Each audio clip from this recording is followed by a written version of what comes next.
Hi குட்டீஸ், இன்னைக்கு நம்ம ரொம்ப சுவாரஸ்யமான ஒரு அழகான கதையை கேட்க போறோம்.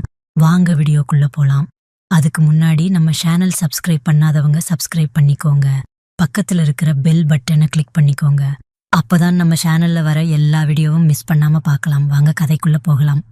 தென்னகத்தின் அழகான கிராமங்களில் ஒன்றான மாயாலோகம் என்ற ஊரில் 3 முக்கியமான நண்பர்கள் வாழ்ந்து வந்தனர். அவர்கள் பெயர்கள் கலைவாணி, அருண் மற்றும் ஸ்ரீதர். அவர்கள் அனைவருக்கும் சொந்தமாக ஒரு சிறிய தோட்டம் இருந்தது. ஆனால் அந்த தோட்டம் சாதாரணமானதல்ல. அது மந்திரவாதம் செய்யும் தோட்டமாகும். ஒரு நாள் தோட்டத்தில் வேலை செய்யும் போது கலைவாணி ஒரு பழைய புத்தகத்தை கண்டுபிடித்தார்.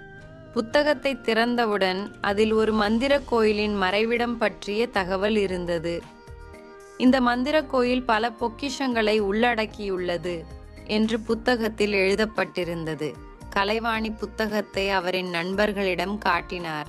நாம் இந்த மந்திர கோயிலை கண்டுபிடிக்க வேண்டும் என்று அருண் சொன்னார்.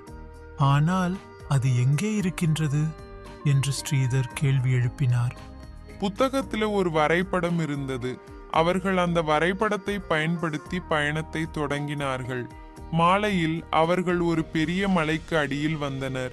மலைக்கு ஏறிய போது அவர்கள் ஒரு மர்மமான குகையை கண்டுபிடித்தனர்.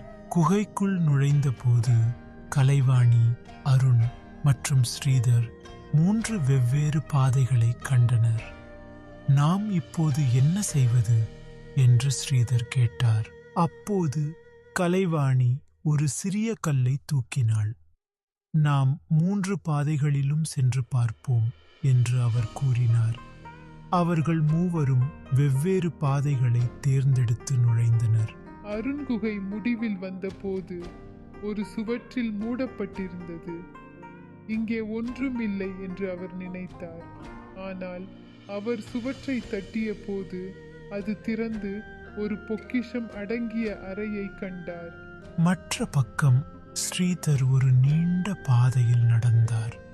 ஒரு பெரிய பிரம்மாண்ட அரண்மனைக்குள் வந்தார். இந்த அரண்மனையில் ஏதோ விசித்திரம் உள்ளது என்று அவர் எண்ணினார். அவரது கையில் ஒரு சிறிய விளக்கு இருந்தது. அதை கொண்டு சென்றபோது அரண்மனையின் சுவர்கள் திகழ்ந்து விட்டன. இந்த இடைவெளியில் கலைவாணி பாதையில் நடந்த போது ஒரு பெரிய கடவுளின் சிலையை பார்த்தார். சிலையின் பின் ஒரு சிறிய மறுமொழி இருந்தது. இந்த மறுமொழி என்ன கூறுகிறது என்று அவர் கேட்டுக்கொண்டிருந்தார். அவர்கள் மூவரும் மீண்டும் சந்தித்த போது ஒவ்வொருவரும் தங்கள் அனுபவங்களை பகிர்ந்து கொண்டனர். நாம் இந்த மர்மத்தை தீர்க்க வேண்டும் என்று அருண் கூறினார். மூவரும் சிலையின் பின் மறுமொழியை படிக்க முடிவெடுத்தனர். அன்பு, தைரியம், சத்தியம் என்று மறுமொழி கூறியது. கலைவாணி, அருண் மற்றும் ஸ்ரீதர் மூவரும் தங்கள் இதயத்தில் இந்த 3 பண்புகளையும் உணர்ந்தனர். மூவரும் சிலையின் பின் மறுமொழியை படிக்க முடிவெடுத்தனர்.